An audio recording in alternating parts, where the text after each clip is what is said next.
Assembly సెషన్స్కి సంబంధించి రేపటి నుంచి శీతాకాల అసెంబ్లీ సమావేశాలు మొదలవబోతా ఉన్నాయి. సో దీని మీద సర్వత్రా ఉత్కంఠ కనపడతా ఉంది. ఎందుకంటే ప్రతిపక్ష నాయకుడు మరి మొదటిసారిగా అసెంబ్లీకి వస్తానన్న సంకేతాలు బాగా వినపడతా ఉన్నాయి.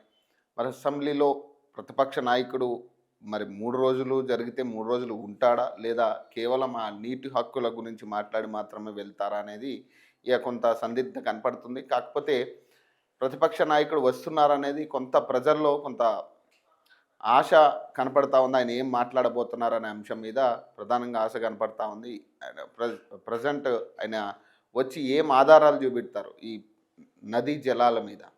సో దీని మీద వైట్ పేపర్ కూడా రిలీజ్ చేయబోతున్నట్టుగా ప్రభుత్వం సంకేతాలు ఇస్తూ ఉంది. చూద్దాం, ఒకసారి వార్తల్లోకి కూడా వెళ్ళే ప్రయత్నం చేద్దాం. రైతుల్ని సంఘటితం చేద్దాం. ఉపాధి హామీ చట్టంలో కేంద్ర ప్రభుత్వం తెచ్చిన మార్పులకు వ్యతిరేకంగా ఉద్యమిద్దాం. గ్రామ స్థాయిలో ఉపాధి ఉద్యమం నిర్మిద్దాం. ఇండియా కూటమి పార్టీలతో కలిసి ముందుకెళ్దాం. రామ్జీ చట్టంలో రైతులు కూలీలకు తీవ్ర నష్టం. సిడబ్ల్యూసి సమావేశంలో ముఖ్యమంత్రి రేవంత్ రెడ్డి సరే నరేగా రద్దు, రాష్ట్రాల నిర్ణయాధికారాన్ని లాక్కోవడమే, పంచాయతీ వ్యవస్థను బలహీనపరిచే కుట్ర, 5 నుంచి కాంగ్రెస్ నరేగా బచావో ఉద్యమం అంట.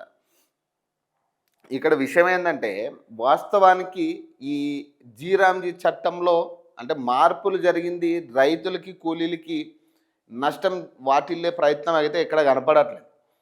ఇప్పుడు యథావిధిగా వాళ్ళ కూలీలు దానికి సంబంధించిన జీతాలు లేకపోతే దానికి సంబంధించిన వేజెస్ దానికి వెళ్తాయి.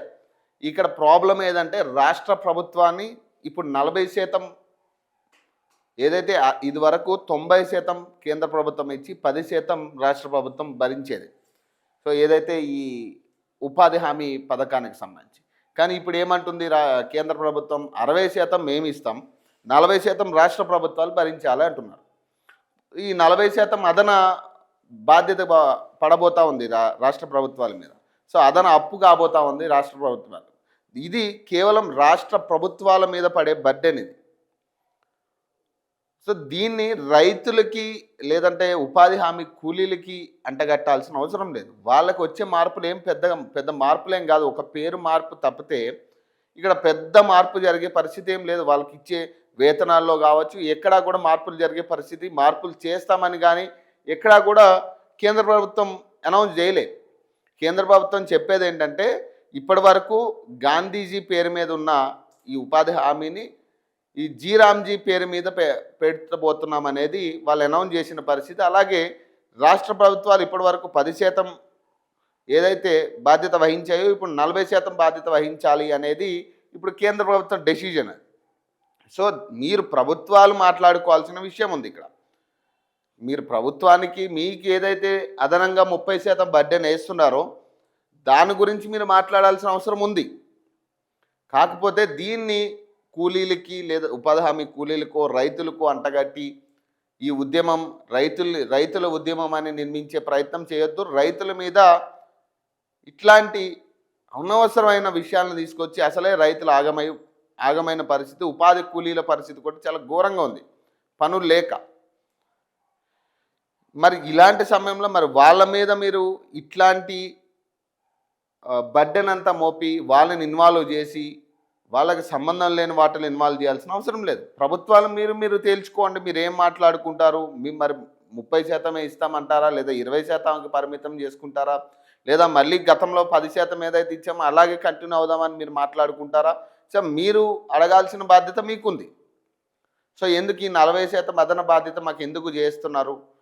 సో 30% అదన బాధ్యత పడతా ఉంది, 40% అంటే గతంలో 10% మేము పే చేసేవాళ్ళం కదా అనే దాని మీద మీరు మాట్లాడుకోవచ్చు. కాకపోతే రైతులు ఇన్వాల్వ్ చేసి రైతు సమస్య కింద దీన్ని క్రియేట్ చేయదు. సో ఇది మహాత్మా గాంధీ జాతీయ గ్రామీణ ఉపాధి హామీ పథకంలో కేంద్ర ప్రభుత్వం తీసుకొచ్చిన మార్పులపై రైతులను సంఘటితం చేద్దామని ముఖ్యమంత్రి రేవంత్ రెడ్డి ప్రతిపాదించారు. కేంద్రం కొత్తగా తీసుకొచ్చిన రామ్జీ చట్టంలో జరిగే నష్టం గురించి పల్లెకు తిరిగి అన్నదమ్ములకు అవగాహన కల్పిద్దామని సూచించారు. నరేగాకు మద్దతుగా గ్రామ స్థాయిలో పెద్ద ఎత్తున ఉద్యమ కార్యాచరణ చేపడదామని చెప్పారు. న్యూఢిల్లీలోని ఇందిరా భవన్లో శనివారం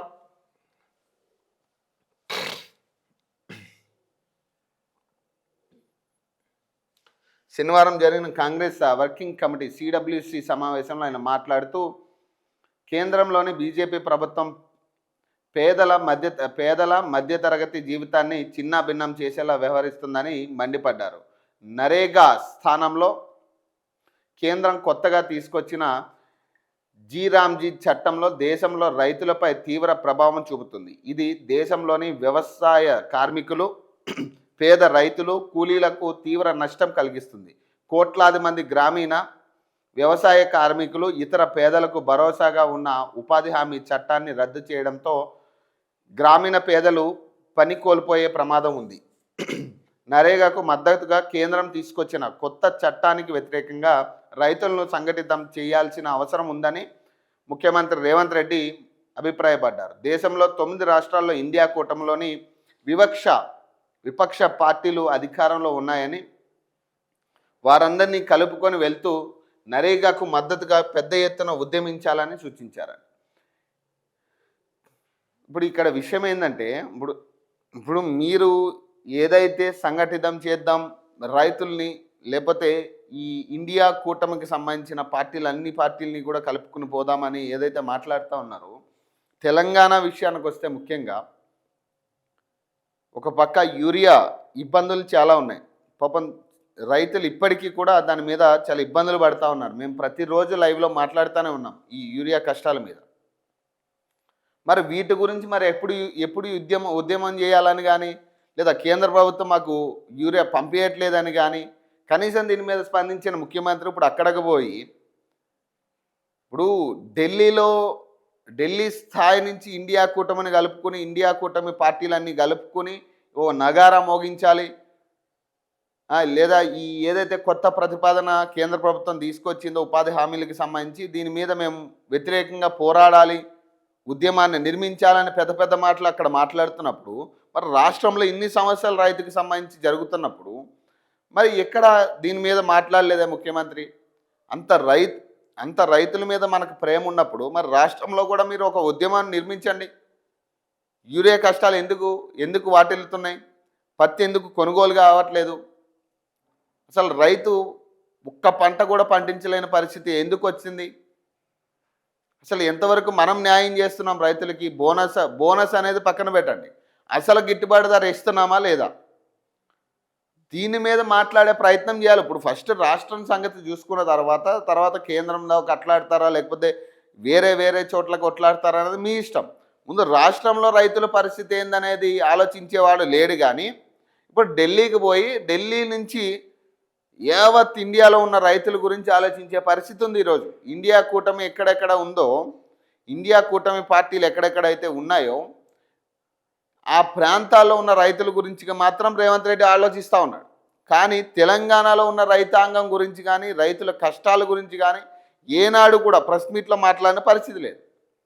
ఇంత పెద్ద ఎత్తున యూరియా కోసం కొట్లాడుతూ రైతుల పాపం బయటకు వచ్చి వాళ్ళ బాధలు చెప్పుకుంటా ఉంటే, ఒక ప్రెస్ మీట్లో మాట్లాడుతూ వాళ్ళ సినిమా టికెట్లో లైన్లో కొట్టుకున్నారు, యూరియా కష్టాలు లేవు అంటూ వాళ్ళ పరువు తీసిరు ఒక పక్కన. ఇంకో పక్క సీతక్కకి పాపం వాళ్ళు చెప్పుకోవడానికి వస్తే మీరు అందరూ తాగొచ్చిర్రు అన్నారు వాళ్ళు. ఇక్కడ రైతులకు ఇచ్చే గౌరవం ఇది. తెలంగాణ రాష్ట్రంలో మీ నాయకులు మీరు ఇస్తున్న గౌరవం ఇది రైతులకి. ఇప్పుడు మీరు ఢిల్లీ స్థాయిలో కొట్లాడతారు, రైతులు మీకు అండగా నిలబడాలి.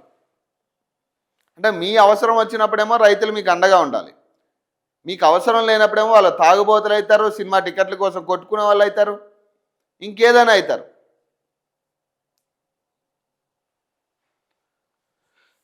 ఫస్ట్ మన రాష్ట్రంలో రైతాంగం పరిస్థితి ఏంటి, దీని మీద మనమేమి చేయాలి, మనం ఏం హామీలు ఇచ్చాం, 6 గ్యారెంటీలతో పాటు మనం ఏం హామీలు ఇచ్చాం వాళ్ళకి కొత్తగా, ఆ హామీలు ఎంతవరకు నెరవేర్చారు, అసలు గిట్టుబాటు ధర ఉందా లేదా, పత్తి రైతులేమో సూసైడ్ చేసుకుని చనిపోయిన పరిస్థితి, అధికారులు కాళ్ళ మీద పడుతూ కొనాలని ఎవరు కొనకపోతే అధికారులు కాళ్ళ మీద పడి మరి రైతులు వేడుకునే పరిస్థితి వచ్చింది.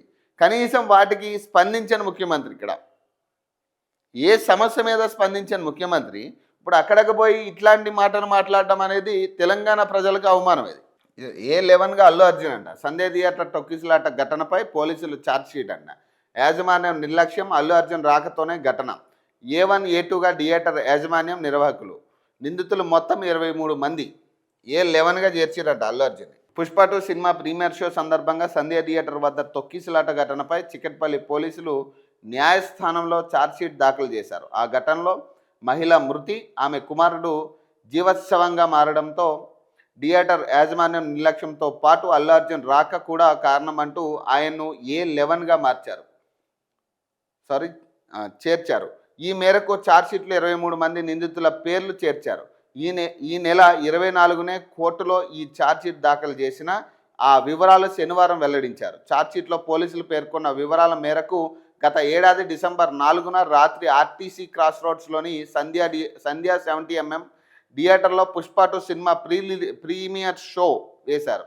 ఈ షోకు అల్లు అర్జున్ రావద్దని, శాంతి భద్రతల సమస్యలు వస్తాయని పోలీసులు చెప్పినా వినకుండా థియేటర్ యాజమాన్యం నిర్వాహకులు అల్లు అర్జున్ నిర్లక్ష్యంగా వ్యవహరించారు.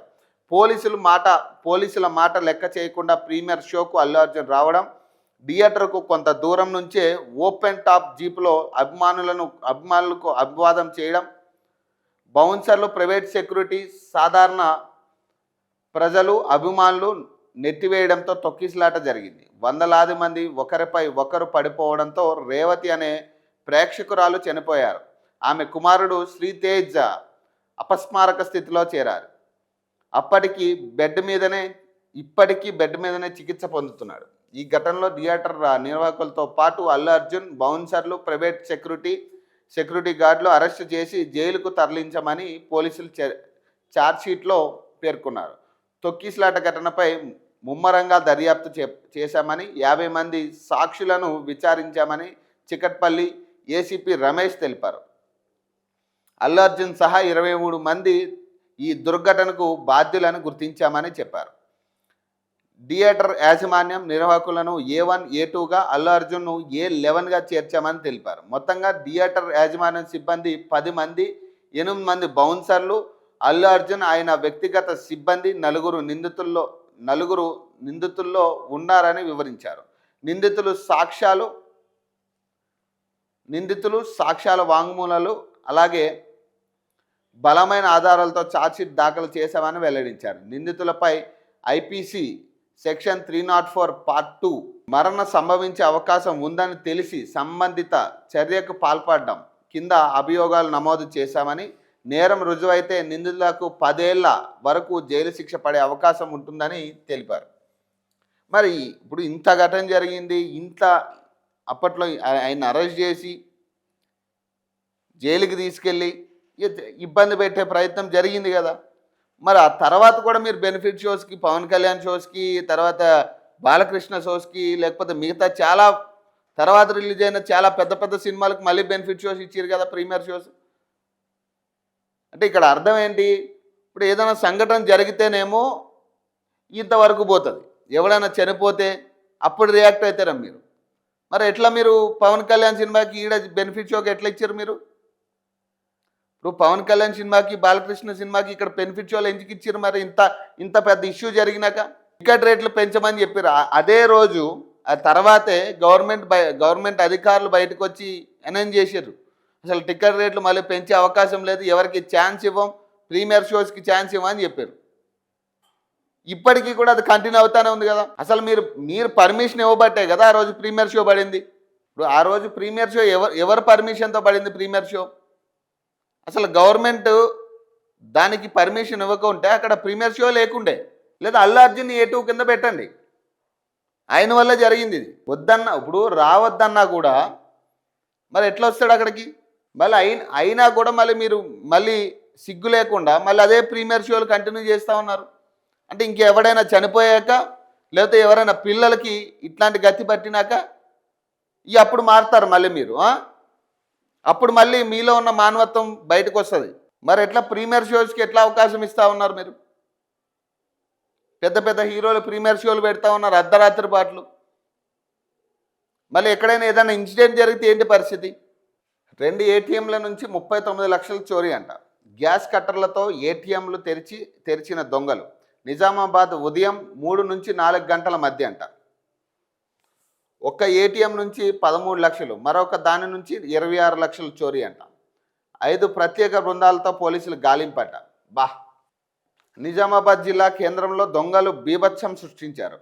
2 ఏటీఎంలను గ్యాస్ కట్టర్లతో కట్ చేసి వాటిలోని నగదును దోచుకెళ్లారు. శనివారం తెల్లవారుజామున 3-4 గంటల మధ్య చోటు చేసుకున్న ఈ ఘటనలు సంచలనంగా మారాయి. 18-20 నిమిషాల వ్యవధిలోనే 2 ఏటీఎంల నుంచి దొంగలు 39 లక్షలు ఎత్తుకెళ్లినట్టు తెలుస్తుంది. నగరంలోని 5వ టౌన్ పోలీస్ స్టేషన్ పరిధిన వార్ని చౌరస్తాలోని ఎస్బీఐ ఏటీఎం నుంచి సుమారు 13 లక్షలు, 4వ టౌన్ పోలీస్ స్టేషన్ పరిధి ప్రాంగణ ప్రాంతంలో డెవలప్మెంట్ క్రెడిట్ బ్యాంక్ ఏటీఎం నుంచి 26 లక్షల నగదును దోచుకెళ్లినట్టు సమాచారం. గ్యాస్ కట్టర్లతో ఏటీఎంలను కట్ చేయడంతో మిషన్లు కాలిపోయాయి. అయితే నోట్లున్న క్యాసెట్లను మాత్రం ఏమీ జరగకుండా దొంగలు జాగ్రత్త పడినట్లు తెలుస్తున్నదంట. దొంగలు పక్కా ప్రణాళిక ప్రకారం ఈ ఏటీఎంలు చోరీలకు పాల్పడినట్టు తెలుస్తుంది. తమను గుర్తించకుండా ఉండటానికి వారు ముఖాలను మాస్కులు ధరించారు. అలాగే చేతులకు గ్లౌజులు వేసుకున్నారు. 1.5 నుంచి 2 కిలోమీటర్ల దూరంలో ఉన్న ఏటీఎంను ఎంచుకున్నారు. మరోవైపు దొంగలు నకిలీ నెంబర్ ప్లేట్లు గల కారులో వచ్చి దొంగతనానికి పాల్పడినట్లు సీసీ ఫుటేజ్లలో కనిపించింది. ఆర్మూర్ ప్రాంతం నుంచి వచ్చి అటువైపు వెళ్ళినట్లు సీసీ కెమెరాలో రికార్డ్ అయింది. మక్లూర్ మండలం గుత్పా అపురూప వెంకటేశ్వర ఆలయం వద్ద ఉన్న సీసీ కెమెరాలో కారు ఆనవాళ్లు లభించాయి. అయితే అంకర్పూర్ వద్ద సీసీ కెమెరాలో వాహనం ఆచూకీ లభ్యం కావకపోవడంతో ఆ మధ్య ఇతర మార్గం ద్వారా వెళ్ళారా లేక కంటైనర్ లాంటి వాహనంలో కారును దాచారా అన్న అనుమానాలు వ్యక్తమవుతా ఉన్నాయి. సంఘటన స్థలానికి incharge CP Kamareddy SP Rajesh Chandra పరిశీలించారు. 2 బ్యాంకుల మేనేజర్లతో మాట్లాడి వివరాలు తెలుసుకున్నారు. జిల్లాలోకి రాకపోకలు సాగించే వాహనాలను తనిఖీ చేస్తున్నారు. మరోవైపు దొంగలను పట్టుకునేందుకు 5 ప్రత్యేక బృందాలను ఏర్పాటు చేసినట్లు ఇన్ఛార్జ్ సిపి తెలిపారట. కాళేశ్వరంపై చూపిన శ్రద్ధను పాలమూరుపై చూపలేదు. 10 ఏళ్లలో పరుగులు పెట్టించలేదు. అందుకే కృష్ణా జలాల్లో 90 టీఎంసీలపై హక్కు పొందలేకపోయాం. బీఆర్ఎస్ కాంగ్రెస్ ప్రభుత్వ వైఫల్యం వల్లే హరీష్ రావు వల్ల కల్వకుర్తిలో 3 మోటార్లే పనిచేస్తున్నాయి. డైవర్షన్ కరప్షన్లో రేవంత్ రెడ్డి దిట్ట అంట. కవిత మాట్లాడుతూ ఉన్నారు. డ్రగ్స్ కేసులో రకుల్ ప్రీత్ తమ్ముడు అమన్ ప్రీత్ ఆయన డ్రగ్స్ వాడినట్టు గుర్తించిన ఈగిల్ టీం అదుపులోకి తీసుకునేందుకు ప్రత్యేక పోలీసు బృందాలంట. ప్రముఖ సినీ నటి రకుల్ ప్రీత్ సింగ్ సోదరుడు అమన్ ప్రీత్ సింగ్ మాదక ద్రవ్యాలు వినియోగించినట్టు పోలీసులు గుర్తించారు. ఇటీవల ఈగల్ బృందానికి పట్టుబడిన డ్రగ్స్ ఫెడ్లర్ల విచారించిన క్రమంలో ఈ విషయం వెల్లడైందని తెలిపారు. వారం క్రితం హైదరాబాద్లోని ట్రూప్ బజార్కు చెందిన డ్రగ్స్ ఫెడ్లర్ నితిన్ అలాగే శ్రానిక్ సింగ్వి పోలీసులు అరెస్ట్ చేసి 43 గ్రాముల కొకైన్ 13 గ్రాముల ఎండిఎంను స్వాధీనం చేసుకున్నారు. విచారణ సందర్భంగా వారి నుంచి డ్రగ్స్ కొనుగోలు చేసిన వారి వివరాలను రాబట్టిన పోలీసులు అందులో అమన్ ప్రీత్ ఆయన స్నేహితులు కూడా ఉన్నట్టు తేల్చారు. డ్రగ్స్ వ్యవహారంలో అమన్ ప్రీత్ పాత్రను గుర్తించడం ఇది రెండోసారి కావడం గమనార్హం. గత ఏడాది నార్సింగ్ పరిధిలో పోలీసులకు పట్టుబడ్డ డ్రగ్స్ ముఠాలోనూ అమన్ ప్రీత్ కీలకమని గుర్తించారు. ఆయనకు పరీక్షలు చేసి డ్రగ్స్ వినియోగించినట్టు తేల్చారు. ఇప్పుడు మరోసారి డ్రగ్స్ వ్యవహారంలో ఆయన పేరు బయటకే వచ్చింది. అమన్ ప్రీత్ను పట్టుకోవడానికి ప్రత్యేక పోలీసుల బృందం ప్రయత్నిస్తున్నాయని, ఆయన చిక్కితే సినీ పరిశ్రమకు చెందిన మరికొందరు పేర్లు బయటకు వచ్చే అవకాశం ఉందని డీసీపీ చింతమనేని శ్రీనివాస్ తెలిపారు. ఈ ముఠాతో ఎంత పెద్ద వారున్నా వదిలిపెట్టబోమని పేర్కొన్నారు. ఇట్లాంటి చాలా అయిపోయింది. ఇట్లా పట్టుకున్న తర్వాత ఈ ఇందులో చాలా కీలకమైన వాళ్ళు ఉన్నారు. సినిమా ఇండస్ట్రీలో పెద్ద పెద్ద వాళ్ళ పేర్లు వచ్చే అవకాశం ఉందని ముందుగా ఇట్లాంటి వార్తలు వస్తూ ఉంటాయి. ఇక తర్వాత దాని గురించి పట్టించుకునేటోడు కూడా ఉంటాడు. కనీసం పేర్లు ఎవడెవడు వాడింది అనేది పేర్లు బయటికి చెప్పకుండా వీళ్ళు దాన్ని లోపల ఇక సెటిల్మెంట్ చేసుకుంటారు. ఇప్పుడు రానా తమ్ముడు అప్పట్లో పెద్ద ఎత్తున అరెస్ట్ చేయడానికి కూడా వెళ్ళిన పరిస్థితి. మరి అప్పుడే ఆయన పేరు వచ్చే ఛాన్స్ ఉందని, ఆయన పేర్లు ఉన్నాయని, ఇక చాలా చాలా పెద్ద పెద్ద వాళ్ళ పేర్లు బయటకు వచ్చినాయి అప్పట్లో. కనీసం ఎవరిని కూడా ఇప్పుడు పూరి జగన్నాథ్, చార్మి వీళ్ళందరూ విచారణకి వెళ్ళిన వాళ్ళే కదా, నవదీప్తో సహా, రవితేజ వీళ్ళందరూ విచారణకి వెళ్ళిన వాళ్ళే. కానీ మరి ఏమైంది, వాడిర్రా లేదా అనే దాని మీద కనీసం క్లారిటీ కూడా ఇవ్వలేదు ఇప్పటివరకు. మొన్న కూడా పూరి జగన్నాథ్ వెళ్ళొచ్చింది, పూరి జగన్నాథ్, చార్మి మొన్న కూడా విచారణకి వెళ్ళొచ్చిన పరిస్థితి. ఇక అంతే అంతే ఉంటుంది. ఇక పేర్లు బడా బడా పేర్లు వస్తాయి, ఇక వాళ్ళతో ఏదో సెటిల్మెంట్ చేసుకునో లేకపోతే ఇంకోటో మొత్తం మీద దాన్ని కప్పిపూర్చే పరిస్థితి. ఇప్పుడు అంటారు ఇక పెద్ద పెద్ద వాళ్ళు, ఎంత పెద్ద వాళ్ళు ఉన్నా కూడా అరెస్ట్ చేస్తామంటారు. ఇక తర్వాత రాజకీయ ఒత్తిళ్ళు వచ్చి, రాజకీయంగా ఒత్తిళ్ళు వస్తాయి, అన్ని విధాల ఒత్తిళ్ళు వస్తాయి వీళ్ళకి. ఇప్పుడు సినిమా ఇండస్ట్రీ ఎవరు పట్టుబడినా కానీ రాజకీయ ఒత్తిళ్ళు వస్తాయి, ఢిల్లీ స్థాయి నాయకులు కూడా ఒత్తిడి చేసే పరిస్థితి ఉంటుంది. ఇక కాళేశ్వరంపై చూపిన శ్రద్ధను పాలమూరుపై చూపలేదంట. 10 ఏళ్లలో ప్రాజెక్టును పరుగు పెట్టించలేదు, అందుకే కృష్ణా జలాల్లో 90 టీఎంసీల వాటాపై హక్కును పొందలేకపోయాం. బీఆర్ఎస్ కాంగ్రెస్ వైఫల్యం వల్లే. హరీష్ నిర్వాకంతో కల్వకుర్తి ఎత్తిపోతల్లో 3 మోటార్లే పనిచేస్తున్నాయి. డైవర్షన్ కరప్షన్లో రేవంత్ దిట్ట అంట. తెలంగాణ జాగృతి అధ్యక్షురాలు ఎమ్మెల్సీ కల్వకుంట్ల కవిత మరోసారి సంచలన వ్యాఖ్యలు చేశారు. ప్రభుత్వం కాళేశ్వరం ప్రాజెక్టుపై చూపిన శ్రద్ధను పాలమూరు రంగారెడ్డి ప్రాజెక్టుపై చూపలేదని, కాళేశ్వరం తరహాలో ఈ ప్రాజెక్టు పనులను పరుగులు పెట్టించలేదని ఆరోపించారు. ఈ కారణంగానే కృష్ణా జిల్లాలో 90 టీఎంసీల నీటి వాటాపై హక్కును పొందలేకపోయామన్నారు. నిర్దేశించిన కాలంలో పాలమూరు రంగారెడ్డి ప్రాజెక్టును పూర్తి చేసి ఉంటే ఖచ్చితంగా తెలంగాణకు 90 టీఎంసీల నీటి వాటా దక్కేదని తెలిపారు. ఈ విషయంలో బీఆర్ఎస్ కాంగ్రెస్ ప్రభుత్వాలు 2 విఫలమయ్యాయన్నారు. 10 ఏళ్ల బీఆర్ఎస్ పాలనలో పాలమూరు జిల్లాకు కృష్ణా జలాల వినియోగంతో జరిగిన అన్యాయం కాంగ్రెస్ పాలనలో కొనసాగుతుందని ధ్వజమెత్తారు. బీఆర్ఎస్ హయాంలో లెక్కలేనంత అవినీతి జరిగిందని ఆరోపించారు. నాటి మంత్రి హరీష్ రావు నిర్వాకంతో కల్వకుర్తి ఎత్తిపోతల పథకంలో ఇప్పటికీ 3 మోటార్లు పనిచేస్తున్నాయని తెలంగాణ జాగృతి జనం బాట కార్యక్రమంలో భాగంగా కవిత శనివారం నాగర్ కర్నూలు, కొల్లాపూర్ నియోజకవర్గంలో పర్యటించారు. వట్టెం రిజర్వేయర్ను పరిశీలించి రిజర్వేయర్ల సామర్థ్యం, నిర్వాసితులకు అందిన పరిహారంపై ఆరా తీశారు. ఆ తర్వాత నాగర్ కర్నూలు ప్రభుత్వ ఆసుపత్రిలో రోగులకు అందుతున్న వైద్య సదుపాయాల గురించి తెలుసుకున్నారు. ఎల్లూరులో పాలమూరు రంగారెడ్డి ఎత్తిపోతల పథకాన్ని పరిశీలించారు. అనంతరం విలేకరుల సమావేశంలో మాట్లాడుతూ వరద జలాల ఆధారంగా నల్లమల్ల సాగర్ను నిర్మిస్తున్నాం అంటూ ఆంధ్రప్రదేశ్ చేస్తున్న ప్రయత్నాలతో తెలంగాణ ప్రాజెక్టులకు మున్ముందు తీవ్ర అన్యాయం జరుగుతుందన్నారు. పాలమూరు రంగారెడ్డి ఎత్తిపోతల పథకంలో డైవర్షన్ల పేరిట సీఎం రేవంత్ రెడ్డి కరప్షన్కు తెరలేపుతున్నారని ఆరోపించారు. కొద్దిపాటి నిధులు కేటాయిస్తే పూర్తయ్యే పథకాలన్నీ వేల కోట్ల రూపాయలు ఖర్చు చేస్తున్నారని విస్మరించారు. అలాగే 2 ఏళ్లలో ఈ పథకంలో 2 తట్టల మట్టి కూడా తీయలేదని దుయ్యబట్టారు. పంచాయతీల పెండింగ్ బిల్లులంట 531 కోట్లంట. వీటిలో 90% పైగా అప్పటి సర్పంచులు చేసిన పనులే. ఏళ్లుగా బిల్లులు విడుదల కాకపోవడంతో సతమతం. ఇప్పటికైనా మంజూరు చేయాలంటూ ఆందోళన బాట. గ్రామాల్లో సీసీ రోడ్లు, క్రీడా ప్రాంగణాలు, తాగునీటి మోటార్ల ఏర్పాటు, పైప్ లైన్ లీకేజీల మరమ్మతులు, పారిశుద్ధ్య పనులను సొంత డబ్బుతో చేయించడమే అప్పటి సర్పంచులకు శాపంగా మారింది. 2019 నుంచి 2024 మధ్య కాలంలో గ్రామాల్లో చేయించిన పనులకు గాను పంచాయతీలకు 531 కోట్లు చెల్లించాల్సి ఉందని తేల్చింది. సమాచార హక్కు చట్టం కింద రాష్ట్ర సర్పంచుల సంఘం జేఏసీ అధ్యక్షుడు సూర్వి యాదయ్య పెట్టుకున్న దరఖాస్తులకు సమాధానం ఇవ్వచ్చింది. గ్రామాల్లో అభివృద్ధి పనుల కోసం వెచ్చించిన మొత్తం 90% పైగా అప్పటి సర్పంచులే సొంతంగా భరించారు. నాడు 2019లో సర్పంచులు కొలువు తీరగా కొంతకాలం పాటు చెల్లింపులు ఆశాజనకంగానే జరిగాయి. 2021లో కరోనా విజృంభణ తర్వాత 2 ఏళ్ల పాటు బిల్లులు చెల్లింపులని ఆగిపోయాయి. అవి క్రమంగా పెరిగిపోయాయి.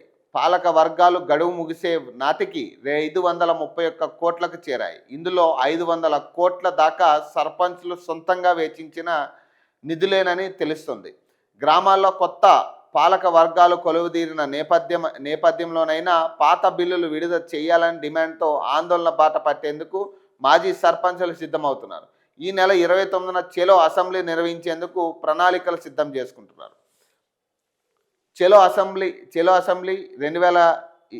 29న నిర్వహిస్తామని 2019 నుంచి 2024 వరకు గ్రామాల్లో చెల్లించిన పన్నులకు 531 కోట్ల బిల్లు రావాల్సి ఉంది. బిల్లుల సాధన కోసం 29న చెలో అసెంబ్లీ నిర్వహించనున్నాం. ఇప్పటికైనా బిల్లులు విడుదల చేయాలని ప్రభుత్వాన్ని కోరుతున్నామంట. సుర్వి యాదయ్య గౌడ్ తెలంగాణ సర్పంచుల సంఘం జేఏసీ అధ్యక్షుడంట. ఇప్పుడు ఇక్కడ నిన్న మనం మాట్లాడుకున్నాం ఈ అంశం గురించి. మాజీ సర్పంచుల పరిస్థితే చాలా ఘోరంగా ఉంది. కనీసం వాళ్ళకి ఇళ్ళకి వెళ్ళే పరిస్థితి కూడా లేదని. దాదాపు 500 కోట్లు పైగానే ఆ సర్పంచులు సొంత డబ్బులతో ఖర్చు పెట్టిన పైసలు ఇవన్నీ కూడా ఎక్కడికక్కడ అరెస్టులు చేసి పడేస్తారు. కనీసం వాళ్ళకి సమాధానం చెప్పడానికి ఇప్పుడు ముఖ్యమంత్రి ఎక్కడికో పోయి ఏదో చేస్తా అంటుండు కదా, మరి వీటి మీద స్పందించమనండి. ఇప్పుడు ఈ కొత్త సర్పంచులకు ఎలాగా హామీ ఇచ్చిండు కదా, నేను నా సొంత నిధులతో మీకు 1000 కోట్లు ఇస్తా, 500 కోట్లు ఇస్తా, మీరు ఎంత అవసరమో చెప్పండి నాకు. నిన్న హామీ ఇచ్చింది కదా కొడంగల్లో, మరి వీళ్ళకి కూడా హామీ ఇవ్వమనండి. 500 కోట్లు నేను చెల్లిస్తాను, ఫలానా తేదీలోపు మీకు అన్నీ కూడా క్లియర్ చేస్తానని, పాత బిల్లులు పాత బకాయిలు నేను క్లియర్ చేస్తానని హామీ ఇవ్వమనండి వాళ్ళకు కూడా. వీళ్ళ విషయంలోనేమో ఏం మాట్లాడట్లేదు. ఇప్పుడు కొత్త సర్పంచులు వచ్చిర్రు, వాళ్ళకు కూడా ఏమంటున్నాడు, 100 కోట్లు 200 కోట్లు హామీ ఇస్తా ఉన్నాడు కదా ముఖ్యమంత్రి. ఇక వాళ్ళ పరిస్థితి కూడా ఇంతే. ఇక వీళ్ళకి కూడా అంతే. మొదటి ఏడాది మొత్తం బాగానే ఉంది, బిల్లులు వచ్చినాయి, రిలీజ్ అయినాయి, పనులు జరుగుతున్నాయి, అంతా బాగానే ఉంది. తర్వాత నుంచే కదా అసలు ఇదంతా స్టార్ట్ అయింది. ఇప్పుడు కూడా కొత్త సర్పంచ్లు ఏదో అనుకుంటున్నారు. వాళ్ళు ఒక్కొక్కడు 15 కోట్లు, 10 కోట్లు, 5 కోట్లు, 1 కోటి, 2 కోట్లు, 70 లక్షలు ఖర్చు పెట్టారు ఇప్పుడు ఒక్కొక్కరు. ఇప్పుడు వాళ్ళకి వచ్చే పైసలు ఉండవు, నిధులు ఉండవు. ఈ 3000 కోట్ల మీదే ఆధారపడి ఉన్నారు మొత్తం అందరూ కూడా. మంత్రుల దగ్గర నుంచి అందరూ కూడా ఈ 3000 కోట్లు వస్తాయని ఆధారపడే ఉన్నారు. ఈ సర్పంచ్ ఎన్నికలు అయిపోతే అది రాదు, పెట్టదు, అది వీళ్ళు అడగరు కూడా. మరి వీళ్ళకి జవాబు చెప్పండి. 500 కోట్ల దాకా సర్పంచులకి ఇవ్వాలి మనం, గత సర్పంచులకి. మరి వాళ్ళ పరిస్థితి ఏంది? ఈరోజు వాళ్ళ గ్రామాల్లోకి వెళ్ళే పరిస్థితి కూడా లేదు. ఇక 15% తగ్గిన నేరాలంట. కిడ్నాప్, అత్యాచార కేసులు తగ్గాయి. పోక్సో కేసులు, భర్త వేధింపులు పెరిగాయి. 20% తగ్గిన దొంగతనాలు, దోపిడీలు. సైబర్ నేరాలు 8% తగ్గుముఖం అంట. హైదరాబాద్ సిపి సజ్జనార్ వెల్లడి. హైదరాబాద్ సిటీ కమిషనర్ పరిధిలో నేరాలు గత ఏడాదితో పోలిస్తే ఈ ఏడాది 15% తగ్గాయని సిపి విసి సజ్జనార్ తెలిపారు. గత ఏడాది 35,944 కేసులు నమోదు కాగా ఈ ఏడాది డిసెంబర్ చివరి నాటికి 30,690 కేసులు నమోదయ్యాయని తెలిపారు. గత ఏడాదితో పోలిస్తే భౌతిక దాడులు, దొంగతనాలు, దోపిడీలు, కిడ్నాప్లు, హత్యలు, అత్యాచారాలు, హత్యాయత్నాలు భారీగా తగ్గాయని చెప్పారు. విజిబుల్ పోలీసింగ్, పెట్రోలింగ్ పెంచడం వంటి చర్యలతో నేరాలకు అడ్డుకట్ట వేయగలిగామని ఆయన వెల్లడించారు. బంజారాస్లోని తెలంగాణ కమాండ్ కంట్రోల్ సెంటర్లో శనివారం సజ్జనార్ అడిషనల్ సిపి శ్రీనివాస్ డీసీపీలతో కలిసి 2025 వార్షిక నేర నివేదికను విడుదల చేశారు. మహిళలపై నేరాలు 6% పెరిగాయని తెలిపారు. గత ఏడాది 2,485 కేసులు నమోదు కాగా ఈ ఏడాది 568 కేసులు నమోదయ్యాయని చెప్పారు. ఇళ్లలో భార్యలపై భర్తల వేధింపుల కేసులో పెరిగాయని, రేప్లు, కిడ్నాప్లు, వరకట్న వేధింపులు తగ్గాయని చెప్పారు. పోక్సో కేసులు 27% పెరిగాయన్నారు. గత ఏడాది 449 కేసులు నమోదు కాగా ఈ ఏడాది 568 కేసులు నమోదయ్యాయని తెలిపారు. దొంగతనాలు, దోపిడీలు, చైన్ స్నాచింగ్లు 28% తగ్గాయని, చోరీ సొత్తు రికవరీ 61% ఉందన్నారు. అర్ధరాత్రి అల్లరి మూకల ఆగడాలు, పెరిగిపోతున్నాయని, గొడవలు కొట్లాటలు గత ఏడాదితో పోలిస్తే 49% పెరిగాయని తెలిపారు. ఈ ఏడాది 110 కేసులు నమోదయ్యాయన్నారు. ఈ నేపథ్యంలో రౌడీలు, కేడీలు, అల్లరి మూకలపై ఉక్కుపాదం మోపుతున్నామని, వారు పద్ధతి మార్చుకోకపోతే కఠిన చర్యలు తీసుకుంటామని హెచ్చరించారు. మొత్తంగా ఈ ఏడాది ప్రధానంగా 7,130 కేసులు విచారణకు రాగా వాటిలో 4,463 కేసుల్లో నేరస్తులకు శిక్ష పడ్డాయని తెలిపారు. 63% కన్విక్షన్ సాధించామన్నారు. 251 కోట్లు కొల్లగొట్టిన సైబర్ కేటుగాలంట. సైబర్ నేరాలు గత ఏడాదితో పోలిస్తే ఈ ఏడాది 8.21% తగ్గాయని సజ్జనార్ తెలిపారు. గత ఏడాది 4,042 సైబర్ క్రైమ్ కేసులు నమోదు కాగా ఈ ఏడాది 3,735కు తగ్గాయని చెప్పారు. గత ఏడాది బాధితులు 339.50 లక్షల కోట్లు పోగొట్టుకోగా ఈ ఏడాది ఆ మొత్తం 251.14 లక్షల కోట్లుగా. ఈ ఏడాది నమోదైన సైబర్ క్రైమ్ కేసుల్లో 393 కేసులు అంటే 18% ఛేదించామని, తెలంగాణతో పాటు పలు రాష్ట్రాలకు చెందిన 566 మంది సైబర్ నేరగాలు అరెస్ట్ చేశామని చెప్పారు.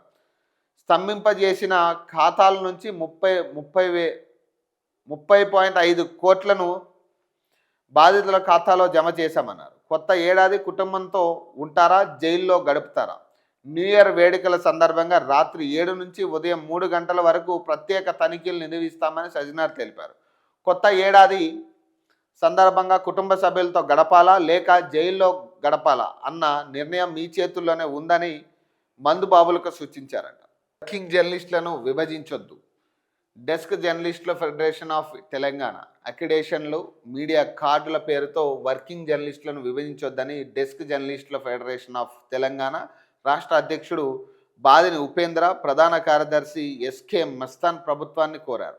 డెస్క్ జర్నలిస్టులకు పాత పద్ధతిలోనే అక్రిడేషన్ కార్డులు ఇవ్వాలని డిమాండ్ చేస్తూ శనివారం లక్డీకపుల్లోని హైదరాబాద్ కలెక్టరేట్ ఎదుట డీజేఎఫ్టీ ఆధ్వర్యంలో నిరసన తెలిపారు. ఈ సందర్భంగా వారు మాట్లాడుతూ డెస్క్ జర్నలిస్టులకు అక్రిడేషన్ కార్డులను తొలగించి మీడియా కార్డులు ఇవ్వడం సరికాదన్నారు.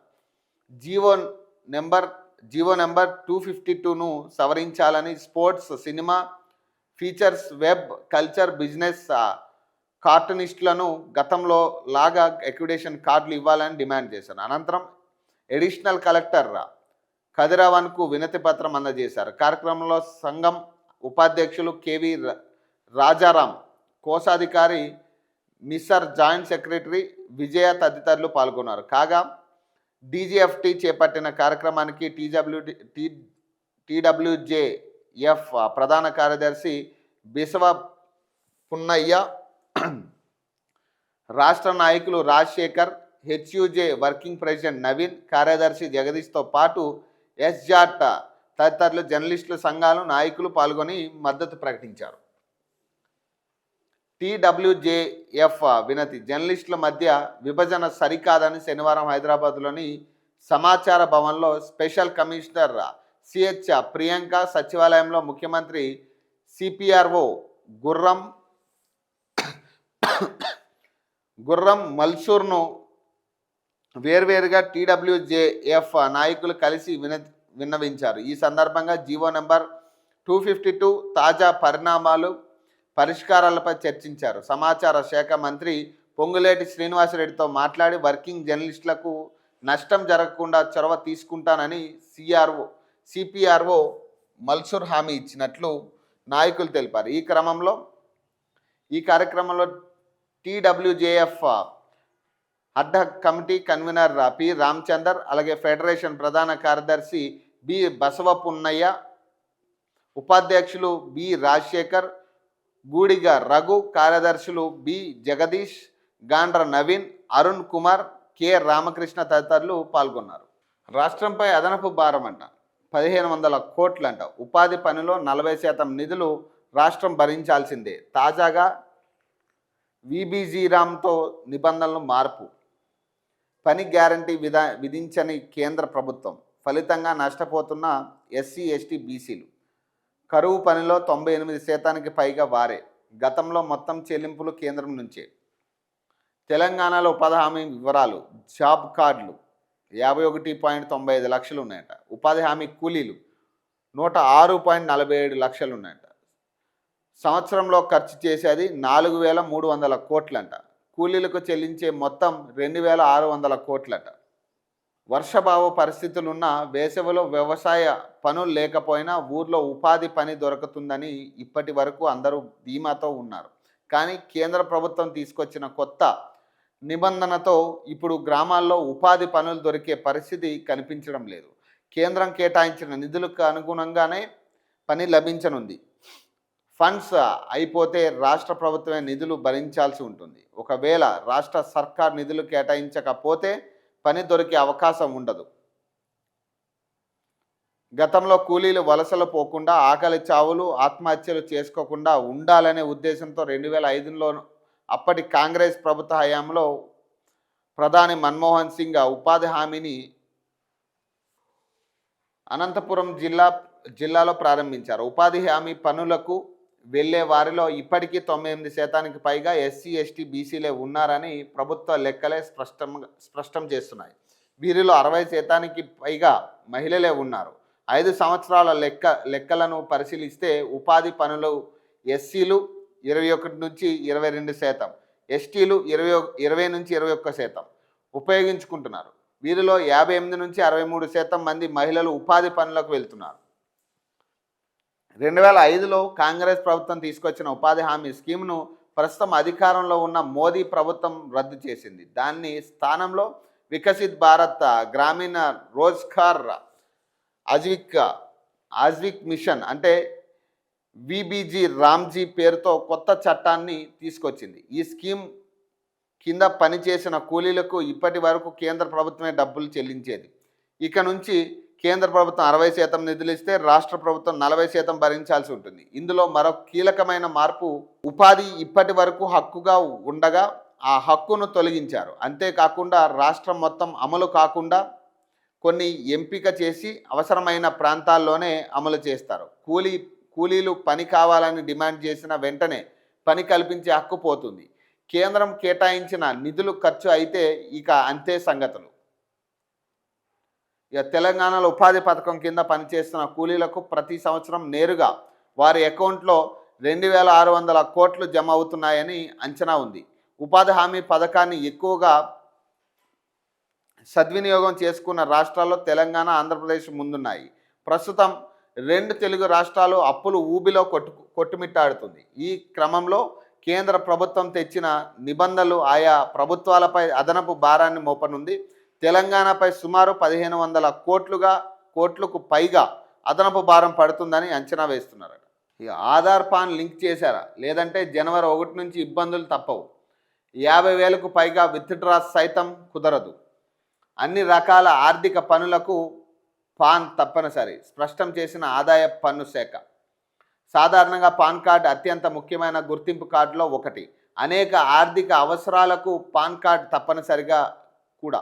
బ్యాంకు ఖాతా మొదలుకొని ఎక్కువ మొత్తం నగదు బదిలీ చేసేందుకు, ఆదాయ పన్ను శాఖ చేసేందుకు, ఆదాయ పన్ను దాఖా చేసేందుకు, అలాగే లోన్ కోసమైన అన్ని దశల్లో చాలా ముఖ్యమైనది. అయితే దేశంలో నకిలీ పాన్ కార్డులు కట్టడి చేసేందుకు కేంద్ర ప్రత్యక్ష పన్ను బోర్డు పాన్ కార్డును ఆధార్ కార్డుతో అనుసంధానం చేయడాన్ని తప్పనిసరి చేసింది.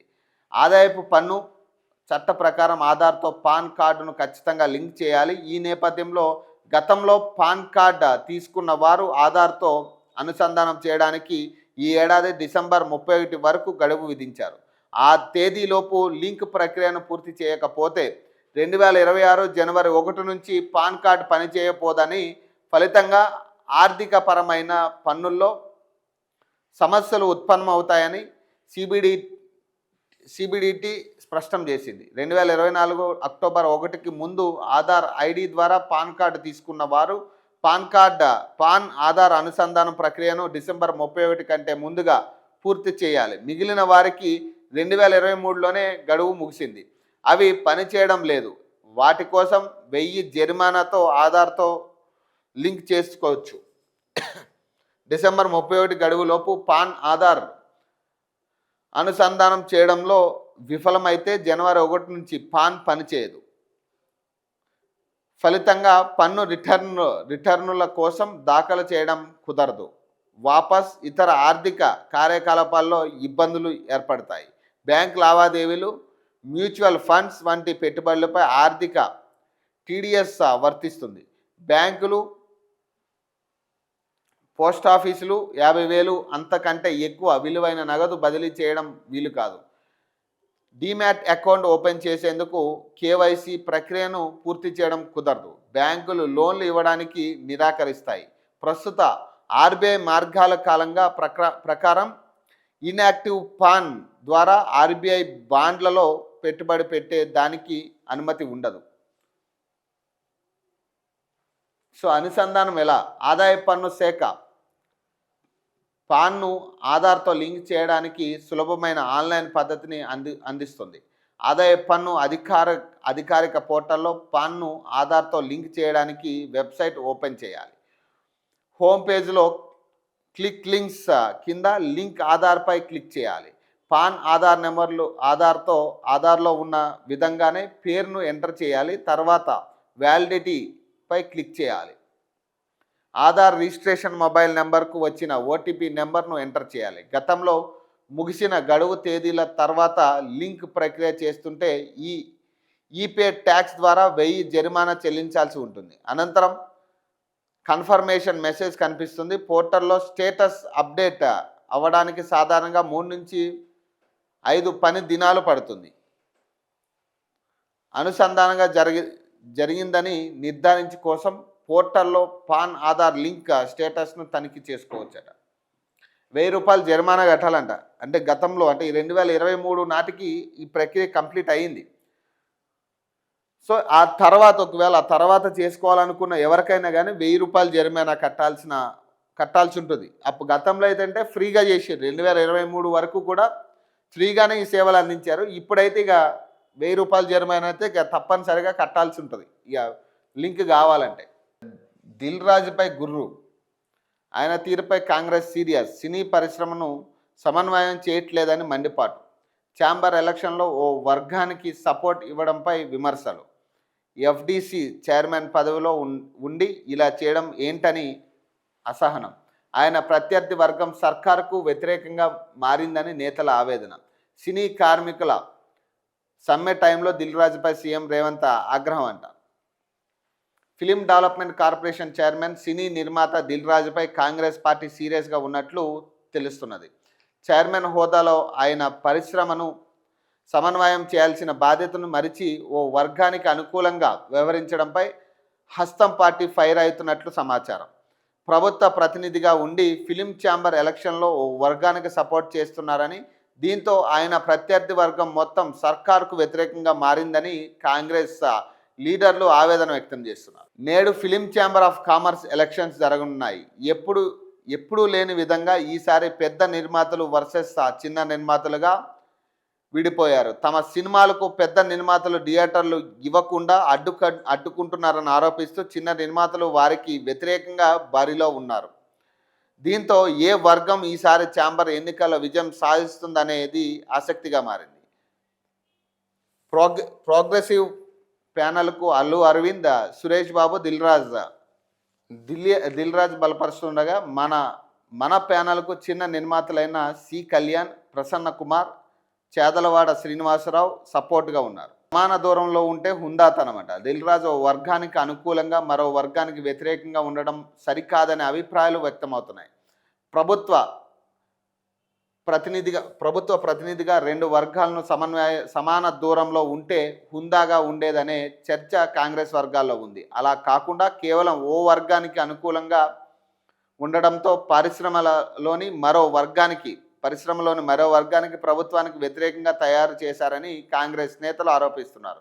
దిల్ రాజు ప్రభుత్వ ప్రతినిధి అన్న విషయం మరిచి వ్యవహరిస్తున్నారనే ఫిర్యాదులు ఉన్నాయి. పలు సందర్భాల్లో ఆయన వ్యవహరించిన తీరులో సర్కారుకు తలనొప్పి వచ్చిన విషయాలను నాయకులు గుర్తు చేశారు. ఎఫ్డీసీ చైర్మన్ తీరుతో సర్కారుకు ఇబ్బందులే, ప్రభుత్వానికి సినీ పరిశ్రమకు మధ్య సమన్వయం చేస్తారనే ఉద్దేశంతో సినీ పరిశ్రమలో తమకు నమ్మకమైన వ్యక్తిగా ఉన్న ఓ వ్యక్తికి ruling party FDC film development corporation చైర్మన్గా పదవి ఇస్తుంటాయి. కాంగ్రెస్ పవర్లోకి వచ్చిన తర్వాత సినీ నిర్మాత దిల్ రాజుకు ఆ పదవి కట్టబెట్టారు. ఆయన బాధ్యతలు తీసుకున్న తర్వాత కాంగ్రెస్కు ఉపయోగపడింది ఏమీ లేదనే విమర్శలు ఉన్నాయి. చాలా విషయాల్లో ఆయన నిర్మాతగానే వ్యవహరించారే తప్ప ప్రభుత్వ కోణంలో ఏనాడు ఆలోచించలేదని టాక్ ఉంది. జూబ్లీహిల్స్ ఎన్నికల టైంలో తమ వేతనాలు పెంచాలని కోరుతూ సినీ కార్మికులు సమ్మె బాట పట్టారు. జూబ్లీహిల్స్ నియోజకవర్గంలో సినీ కార్మికుల ఓట్లు 20,000 వరకు ఉంటాయి. ఎఫ్డిసి చైర్మన్గా ఉన్న దిల్ రాజు కార్మికులతో సంప్రదింపులు జరిపారే తప్పితే సమస్య పరిష్కరించడంలో విఫలమయ్యారనే విమర్శలు ఉన్నాయి. ఎందుకంటే ఆయన ప్రభుత్వ ప్రతినిధిగా కాకుండా నిర్మాతల కోణంలో ఆలోచించడంతో సమ్మె ఎక్కువ రోజులు కొనసాగిందని ఆనాడు ఆరోపణలు వచ్చాయి. దీంతో సీఎం రేవంత్ రెడ్డి దిల్ రాజుపై ఆగ్రహం వ్యక్తం చేసి ఆయన్నే స్వయంగా రంగంలోకి దిగి సినీ కార్మికులతో చర్చలు జరిపారు. వారి సమస్యలు పరిష్కరిస్తామని హామీ ఇవ్వడంతో పాటు టికెట్ ధరలు పెంచితే వచ్చే లాభాల్లో 20% కార్మికులకు ఇవ్వాలని కండిషన్ పెట్టారు. కృష్ణా గోదావరి జలాల సమస్యపై అసెంబ్లీలో ప్రవేశపెట్టే యోచనలో ప్రభుత్వం అంట. లేదంటే షార్ట్ డిస్కషన్ నోటీస్ కింద సుదీర్ఘ చర్చ. జనవరి 2, 3 తేదీల్లో సభ ముందుకు వాటర్ మ్యాటర్. ఉమ్మడి ఏపీలో ఆ తర్వాత 12 ఏళ్లలో ఎప్పుడు ఏం జరుగుతుందో లెక్కలతో బయట పెట్టేందుకు సర్కార్ రెడీ. తెచ్చిన పర్మిషన్లు, వచ్చిన ప్రాజెక్టులు, చేసిన ఖర్చు, జరిగిన అక్రమాలు అన్నీ సభలోకి. ఏపీతో కుదిరిన ఆ అగ్రిమెంట్లు, తెలంగాణ వాడుకున్న నీళ్లు, ఏపీ తరలించుకుపోయిన జలాల దాకా ప్రస్తావన. ప్రాజెక్టుల వారీగా సమగ్ర రిపోర్ట్ రెడీ చేసిన ఇరిగేషన్ శాఖ. ఈసారి సమావేశాలకు కేసీఆర్ వస్తారనే అంచనా. వాటర్పై హీటెక్కనున్న అసెంబ్లీ. అవసరమైతే మరికొన్ని రోజులు సమావేశాలు. కృష్ణా గోదావరి జలాలపై లోతైన చర్చ ద్వారా ప్రజలకు వాస్తవాలు చెప్పాలనే ఉద్దేశంతో రాష్ట్ర ప్రభుత్వం షెడ్యూల్ ఖరారు చేసింది. వచ్చే నెల 2న పూర్తిగా కృష్ణా బేసిన్పై, 3న గోదావరి బేసిన్ పైన చర్చకు సిద్ధమైంది. కేవలం ప్రసంగాలు కాకుండా పవర్ పాయింట్ ప్రజెంటేషన్ల ద్వారా గ్రాఫిక్స్ రూపంలో అన్ని లెక్కలు బయటకు పెట్టేందుకు ఏర్పాట్లు చేస్తున్నది. ప్రతిపక్షం గందరగోళం సృష్టించి సభను పక్కదారి పట్టించాలని భావిస్తే అసెంబ్లీని మరికొన్ని రోజులు పొడిగించి మరీ చర్చను కొనసాగించాలని సీఎం రేవంత్ రెడ్డి భావిస్తున్నారు. ప్రజలకు వాస్తవాలు తెలియాలంటే ఎంత సమయమైనా కేటాయించడానికి సిద్ధమని ఇప్పటికే ఆయన సంకేతాలు ఇచ్చారు. వస్త్రధారణ వల్లే మహిళలపై లైంగిక వేధింపుల, అట్లయితే పిల్లలు, వృద్ధులపైన వేధింపులు ఎందుకు జరుగుతున్నాయి? నటుడు శివాజీని ప్రశ్నించిన మహిళా కమిషన్. తన వ్యాఖ్యలపై కమిషన్కు శివాజీ వివరణ. వస్త్రధారణే మహిళలపై వేధింపులకు కారణమైతే అపం శుభం తెలియని పిల్లలు, వృద్ధుల, మహిళలపై లైంగిక దాడులు ఎలా జరుగుతున్నాయని నటుడు శివాజీని మహిళా కమిషన్ చైర్పర్సన్ నేరెళ్ల శారద ప్రశ్నించారు. నిండుగా చీర కట్టుకొని ఫంక్షన్కు వచ్చిన నటీమణులు కూడా ఎందుకు ఇబ్బందులు పడుతున్నారు? ఈవెంట్లలో హీరోయిన్లకు రక్షణ కల్పించాల్సింది పోయి వాళ్ళ బట్టల గురించి కామెంట్ చేస్తారా? ఇండస్ట్రీలో క్యాస్టింగ్ కౌచ్ గురించి మాట్లాడాల్సిన బాధ్యత లేదా అని శివాజీపై ప్రశ్నల వర్షం కురిపించింది. సందర్భంగా నటీమణుల దుస్తులపై శివాజీ చేసిన వ్యాఖ్యలను సుమోటోగా తీసుకున్న మహిళా కమిషన్ ఆయనను విచారణకు పిలిపించింది. దీంతో శనివారం బుద్ధా భవన్లోని కమిషన్ ఎదుట శివాజీ హాజరయ్యారు. తాను చేసిన వ్యాఖ్యలకు శివాజీ వివరణ ఇచ్చారు. కమిషన్ చైర్పర్సన్ నేరెళ్ల శారద శివాజీ నుంచి వివరణ తీసుకునే క్రమంలో కొన్ని ప్రశ్నలు అడిగారు. శివాజీ తను చేసిన వ్యాఖ్యలపై క్షమాపణలు చెప్పారు. తన తప్పును ఆయన అంగీకరించారు. తన వ్యాఖ్యలను పూర్తిగా వెనక్కి తీసుకున్నట్లు తెలిపారు. ఇక మీదట మహిళల గురించి ప్రవర్తించేటప్పుడు మర్యాదగా నడుచుకుంటానని పేర్కొన్నారు. అలాగే సినిమాల్లో తనకి అవకాశం ఉన్న మేరకు మహిళా కమిషన్ సూచన మేరకు చేర్పులు చేసుకుంటాను అని శివాజీ చెప్పినట్లు మహిళా కమిషన్ పేర్కొంది. నా మాటలు తప్పుగా అర్థం చేసుకున్నారంట. మహిళలపై తను చేసిన వ్యాఖ్యల్లో ఎలాంటి దురుద్దేశం లేదని శివాజీ క్లారిటీ ఇచ్చారు. మహిళా కమిషన్ విచారణ అనంతరం మీడియాతో ఆయన మాట్లాడారు. కొందరు జూమ్ మీటింగ్లు పెట్టుకొని తనను ఎలా ఇబ్బంది పెట్టాలో చర్చిస్తున్నారని చెప్పారు. నాతో కెరియర్ మొదలుపెట్టిన వాళ్ళే నాపై ఇలాంటి కుట్రలకు పాల్పడుతున్నారని, నా వల్లే ఇలా చేస్తారని ఊహించలేదని, నా వాళ్ళే ఇలా చేస్తారని ఊహించలేదని ఇంట్లో పిల్లలకు అమ్మా, నాన్న జాగ్రత్తలు చెప్పినట్లే నేను మాట్లాడాను తప్ప ఎవరిని పరచడం నా ఉద్దేశం కాదు. దొర్లిన తప్పు పదాలను కమిషన్కు క్షమాపణలు చెప్పాను, వివరణ ఇచ్చాను. ఈ సందర్భంగా కమిషన్ పలు సూచనలు చేసింది. సెలబ్రిటీలుగా, ఇన్ఫ్లుయెన్సర్గా ఉన్న వారు సమాజంలో బాధ్యతాయుతంగా ఉండాలని, మహిళలను ఉద్దేశించి మాట్లాడేటప్పుడు సమన్వయం పాటించాలని కమిషన్ సూచించింది అని శివాజీ వెల్లడించారు. ఇది ఇది చాలా పెద్ద చర్చ అయిపోయింది. మొత్తం దాదాపు ఒక 3-4 రోజుల నుంచి మొత్తం ఇదే చర్చ. శివాజీ తప్పు మాట్లాడిందా, అనసూయ తప్పు మాట్లాడిందా, లేకపోతే మిగతా వాళ్ళు ఎవరో కొంతమంది స్పందించారు, వాళ్ళు తప్పు మాట్లాడారా, ఇదే చర్చ నడిచింది. అసలు ఫస్ట్ సినిమా ఇండస్ట్రీలో చాలా సమస్యలు ఉన్నాయి. అమ్మాయిని ఒక బొమ్మలాగా చూసి, ఏదో ఒక టాయ్ లాగా చూసి నిర్మాతలు ఇప్పటికీ వేధిస్తూ ఉన్నారు అవకాశాల కోసం వెళ్తే. అందుకే తెలుగు అమ్మాయిలు చాలా భయపడతా ఉంటారు ఈ అంశం మీద. ఇట్లాంటి విషయాల మీద కూడా స్పందించాలి. ఇప్పుడు ఈ శివాజీ లాంటి వాళ్ళు మాట్లాడిన దాంట్లో తప్పు లేదు, కాకపోతే కొన్ని పదాలు మహిళల్ని ఇబ్బందికరం చేసే పరిస్థితులు ఉన్నాయి. ఎవరినన్నా కానీ ఆయన వర్షన్ ఏదైనా కావచ్చు, కాకపోతే కొన్ని పదాల వల్ల అభ్యంతరం ఉంది. కాకపోతే ఇప్పుడు ఇలాంటి వాళ్ళు మరి మిగతా వాటి మీద కూడా స్పందించాలి. పెద్ద పెద్ద నిర్మాతలు హీరోయిన్లు వాడుకునే పరిస్థితి ఉంది, ఇప్పటికీ ఉంది ఆ క్యాస్టింగ్ కౌచ్ అనే అంశం. మరి ఇలాంటి వాటి మీద కూడా మాట్లాడాలి కదా. కేవలం ఏదో దొరికింది కదా మైక్ అని, ఏదో ఒక స్టేజ్ మీద మనం ఏం చెప్పినా నడుస్తుంది అనే కాడికి మాట్లాడితే మాత్రం ఇంతే ఉంటుంది పరిస్థితి. ఈరోజు శివాజీ కావచ్చు, రేపు ఇంకొకరు కావచ్చు, మైక్ దొరికింది కదా నీతులు చెప్దామంటే కాదు. అక్కడ మనం మాట్లాడాలి, నీతులు చెప్పాలంటే అందరికీ చెప్పాలి. సినిమా ఇండస్ట్రీలో నిర్మాతలు అమ్మాయిని ఏ విధంగా వేధిస్తున్నారన్న విషయం అందరికీ తెలుసు. చాలామంది పెద్ద పెద్ద హీరోయిన్లు కూడా ఇప్పటి వరకు చెప్పిన పరిస్థితులు ఉన్నాయి. మరి వాటి గురించి ఎవరు మాట్లాడరు కదా, ఎందుకంటే అక్కడ పెద్ద నిర్మాత ఉన్నాడు కాబట్టి. ఇక్కడంటే ఇక తుడుచుకుపోతుంది కదా. ఇప్పుడు వచ్చే కొత్త హీరోయిన్లు ఏమన్నారు కదా, ఇక ఓ మాట అనేస్తే నేను కూడా పెద్ద సీనియరే కదా, నేను కూడా ఇండస్ట్రీలో అనే కాడికి ఆయన మాట్లాడినట్టుగా ఉంది అది. మరి మిగతా విషయాలు చాలా అంశాలు ఉన్నాయి. ఇప్పుడు మహిళలకి ఏ విధంగా అయితే మనం చెప్పామో అందులో ఉన్న పురుషులు కూడా ఉన్నారు. ఇప్పుడు సినిమా వరకే పరిమితం కాకుండా ఇది అన్ని ఇండస్ట్రీలకి పాకింది. అవే ప్రధాన వార్తలకు కనపడతా ఉన్నాయి. ఇక అసెంబ్లీ సమావేశాలు రేపటితో మొదలవబోతూ ఉన్నాయి కాబట్టి రేపు ఎట్లాంటి పరిస్థితి ఉంటుంది, ఎందుకంటే సర్పంచ్లు ఆల్రెడీ గత సర్పంచ్లు, మాజీ సర్పంచ్లు అందరూ కూడా రేపు చెలో అసెంబ్లీ కార్యక్రమాన్ని చేపట్టే పరిస్థితి కనపడతా ఉంది. ఎక్కడికక్కడ వీళ్ళని అరెస్ట్ చేసే ప్రయత్నం తప్పితే పోలీసులు కూడా వీళ్ళ బాధను వెలబుచ్చుకునే పరిస్థితి, వాళ్ళకి అవకాశం కూడా కల్పించే పరిస్థితి ఉండదు. ఆఖరికి ముఖ్యమంత్రి కూడా వీళ్ళ గురించి మాట్లాడే పరిస్థితి ఉండదు అసెంబ్లీలో. ఈ సమస్యలు దేని గురించి కూడా అటు ప్రతిపక్ష పార్టీ కావచ్చు, ఇటు అధికార పార్టీ కావచ్చు, ఏ పార్టీ కూడా మాట్లాడదు. ఇక వీళ్ళు ఏంటంటే ఇట్లా వస్తారు, అరెస్టులు అవుతారు, మళ్ళీ వెళ్ళిపోతారు. ఇక అంతే కాడికి ఇక చేసి పాడేసారు. ఇక ఇప్పుడు పోలీసులు కూడా అంతే పరిస్థితి. రేపంతా కూడా ఫుల్ బందోబస్తు ఉంటుంది, ఏ సైడ్ నుంచి కూడా ఎవరిని రానియరు. అంత కట్టుదిట్టమైన భద్రత కల్పించే పరిస్థితి ఉంటుంది. ఇక చూడాలి రేపు అసెంబ్లీలో ఏం మాట్లాడతారు వీళ్ళందరూ, అసలు ఎన్ని రోజులు అసెంబ్లీ కొనసాగే పరిస్థితి ఉంటుందని. సో మరిన్ని అప్డేట్స్ కోసం చూస్తూనే ఉండండి. ఓకే.